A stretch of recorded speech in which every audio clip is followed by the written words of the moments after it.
This is my audience, my wife, and my son. Okay. Good evening. Tonight I'm going to be talking to you about teen pregnancy and prevention. This is my pervasive speech. My name is Timothy Richburg, and I hope that you're listening to this are convinced to use contraceptives. So let me introduce this topic. Teen pregnancies are reaching an epic proportion. Although over the years teen pregnancies has decreased, it continues to remain high. So while I'm not advocating for teens to have sex, I am trying to advocate for young adults who practice sex to use contraceptives, because I'm not naive and I know that young adults will have sex, especially on college campuses. So teens reluctant to exercise abstinence or contraceptive have options. Many teens today are unaware of the dangers of unprotected sex.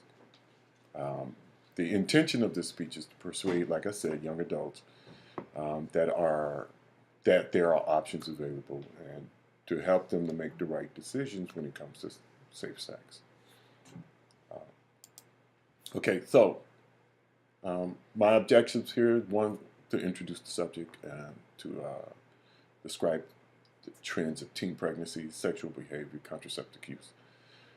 Define current contraceptive methods available to teens. Describe safety and effectiveness of contraceptive methods for teens. Since I was told I don't smile enough.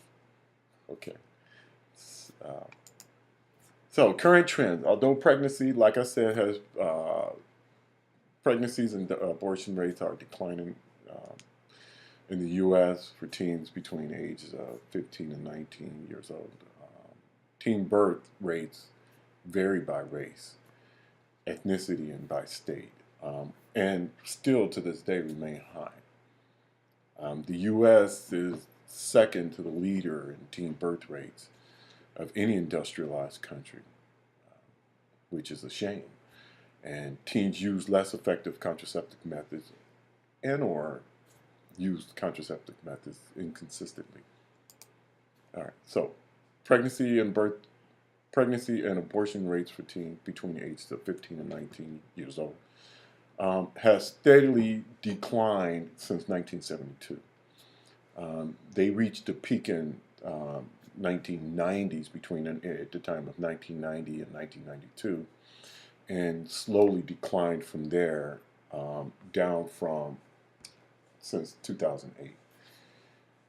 But they still remain high. So the rate per 1,000 women between the ages of 15 and 19, if you look at the graph that I'm displaying on the PowerPoint, you'll see that the pregnancy rate is somewhere around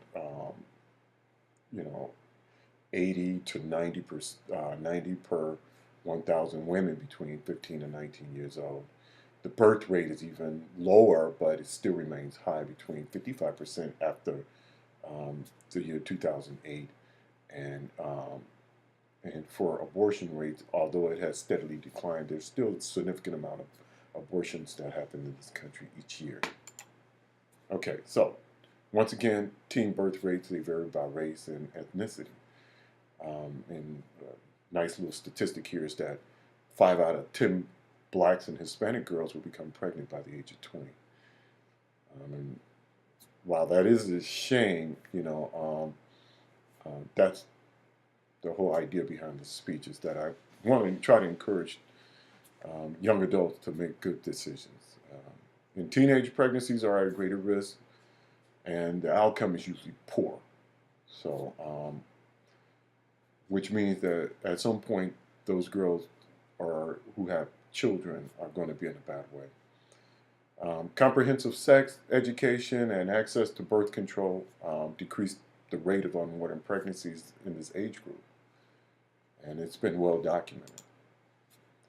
Teens by race and ethnicity, this is a breakdown of how that happens, and as you can see from this particular slide, that it's highest among Hispanics, and behind that, non-Hispanic blacks.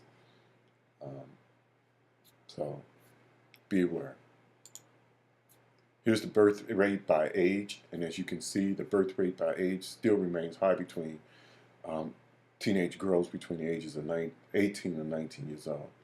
And I think um, that's particularly there because by that time, young adults are leaving the parents' home or are on college campuses or are at that age is starting to experiment with sex a little bit more. Um, and it's worth noting that it's lower between 15 and 17, which is the lowest graph there, but once again, it still remains high. As you can see on this particular slide, I wanted to show that in the United States and the states in the United States, which states has the highest um, teen birth rates. And as you can see, the District of Columbia, which is not a state, but happens to be our nation's capital, is highest.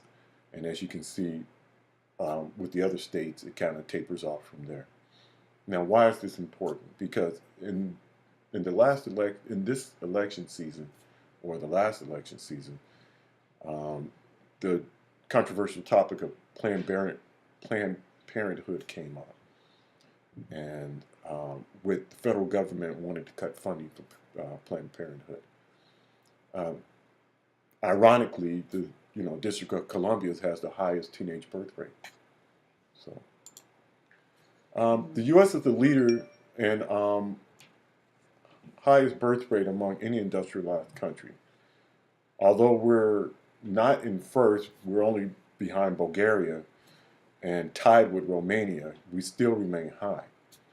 And while that subject can be kind of controversial in itself, I find it difficult to actually dig down into the weeds to figure out why.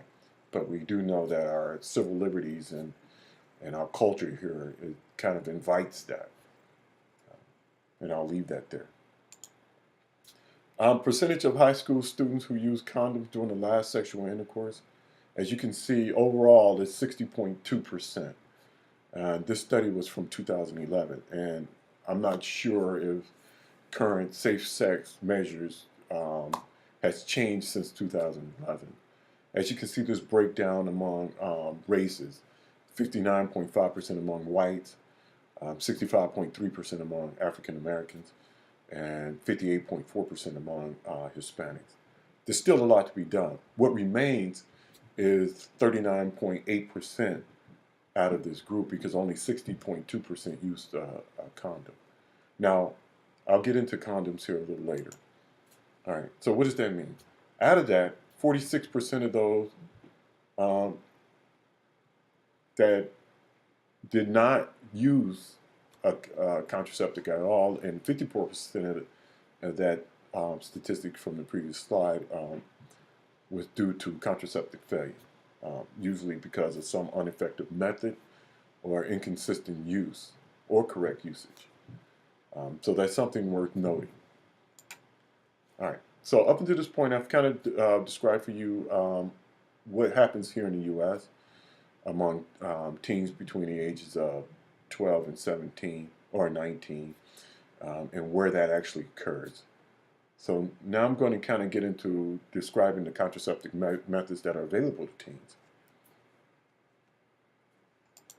So when it comes to birth control, there are more options than ever before. More choices also mean that there are more to consider. Which method is right for you? Consult your family doctor. That's all I can say. The birth control options listed in the following slides have various advantages and disadvantages. Bottom line, do your research. Okay, available contraceptives to a teen, best method is abstinence. Abstinence is 100% effective in preventing pregnancy. That's bottom line. However, not everyone who intends to be abstinent refrain from all sexual activity. Available contraceptives to teens, well, you have long-acting reversible contraceptive, contraceptive implants, injectables, pills, patches, and rings. Also, the least effective is condom, diaphragm, cervical sponges, and caps.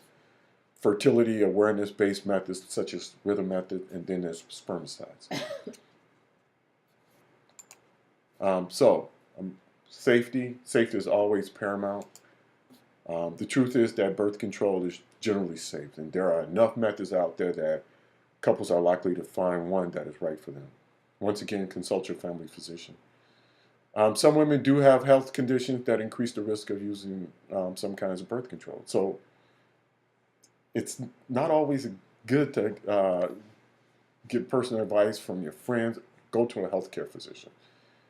Fortunately, the method I described do such a good job of preventing accidental pregnancies and are generally safe for almost all women. So, in summary, once again, the rate of pregnancies in the U.S. are decreasing, but still remain high. College students use highly effective contraceptive methods. They should. Not all will. Like I described earlier, 46% won't. Young adults, teens are eligible to use all methods of contraception. There's no contraceptive out there that an adolescent cannot use based on age alone.